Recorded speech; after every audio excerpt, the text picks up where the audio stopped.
Well, hello again, everyone. Well, today we're going to be talking about how to deal with your angry teenager, but we're going to be doing it from the perspective of the parent and what the parent can do to keep from getting pulled into or sucked in to that anger and in effect getting in a fight with the teenager. So I've got a couple of strategies and techniques that you can use to help keep yourself disconnected from that anger that the teen is bringing to the table. So let's get started. Let's jump into this.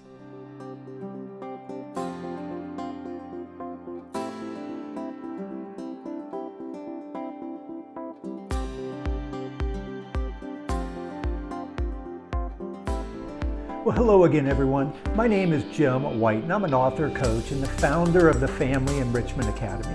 And today we're going to be talking about dealing with your angry teenager, but from the perspective of the parent. And I have some techniques to share that are going to help you, the parent, to prevent you from getting pulled into that anger and contributing to or sort of escalating the scenario. So I've got a couple of techniques.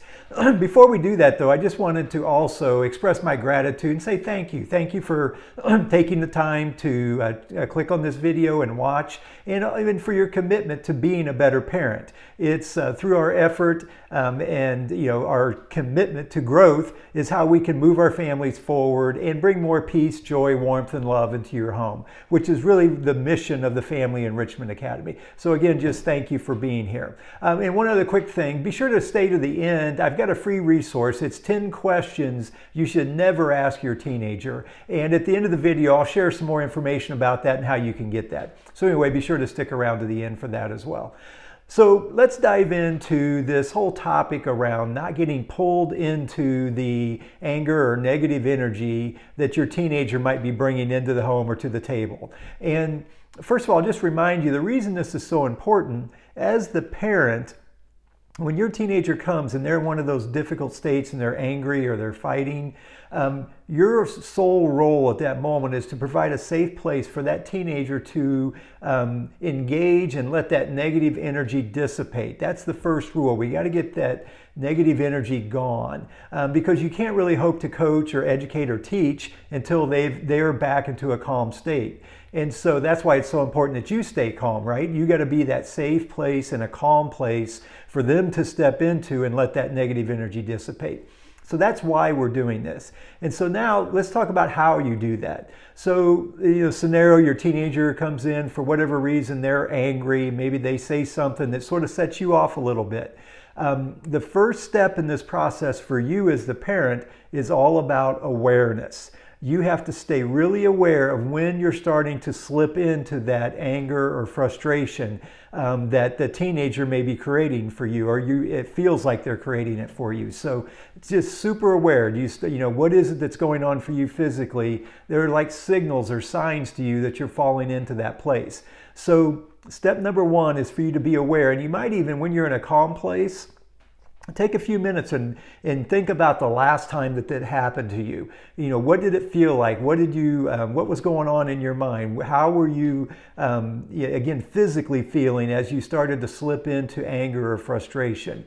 Make some notes about that and be aware of it. And again, the whole purpose here is, first of all, is awareness. And the reason we have to create awareness is because we have to be able then to create a pause.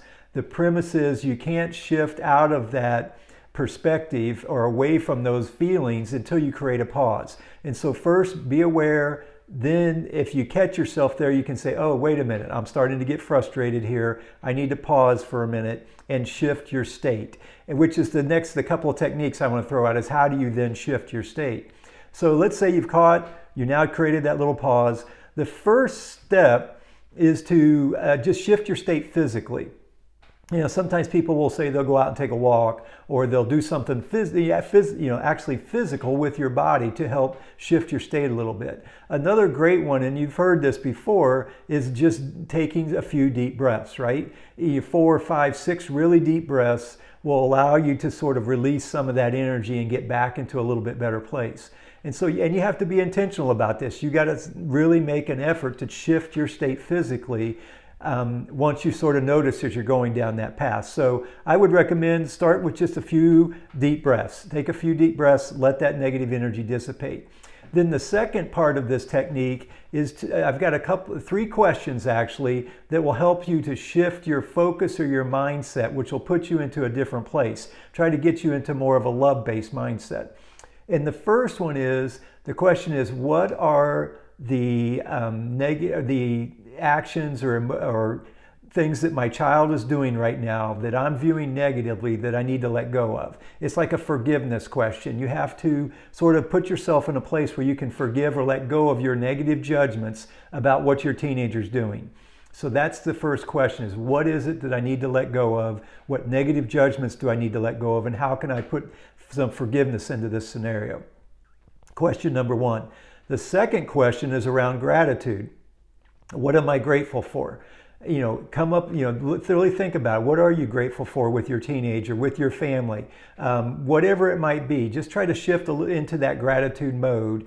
And just the fact that they've got the energy to fight and all that, maybe you can find a way to be grateful for that, right? So put some gratitude in there at that point. And then so the first question again, forgiveness. What do I need to forgive or let go of? Second question is gratitude. What am I grateful for? Then the third question is, how can I make a difference? How can I express some compassion and provide a safe place for my teenager to let that negative energy dissipate? Because remember, that's the primary goal here. So that's the third question. How do I, what can I do to provide some compassion to my teen? So those three questions will then help you to shift that mindset. So again, the whole purpose today was to provide you a couple of techniques for how you can approach this when your teenager's angry. So hopefully you found some value in that, and give it a shot. I'd love to hear you in the comments below if you try this and see how it works for you. Share some of your real life stories and examples. So anyway, that's really the focus. Today's a little shorter video because I just wanted to focus in on those techniques. So I hope you found some value to that. I mentioned that I do have that free resource for you. What I have are 10 questions you should never ask your teenager. Think of these as like conversation killers. And then I've got 10 great questions. These are the conversation starters. And the reason I provide these is because a lot of times parents say one of their biggest issues is they feel disconnected from their teenager. There's a little bit of disconnect there. And these questions are a great way to start to rebuild that connection and get your teen to open up and talk a little bit more. So there's a link down below. You can click on that and we can shoot you over those questions. So again, I really highly encourage you to do that. It's a way to join our community. And again, we're a community of people just like you. We're just trying to make our families work better, and we're the heroes within our family. We're taking a stand for the power that love can have within the family. So anyway, we're here to serve and support you as you move along your journey. Again, hopefully you found some value in this particular video today. So remember, until next time, a change in perspective changes everything.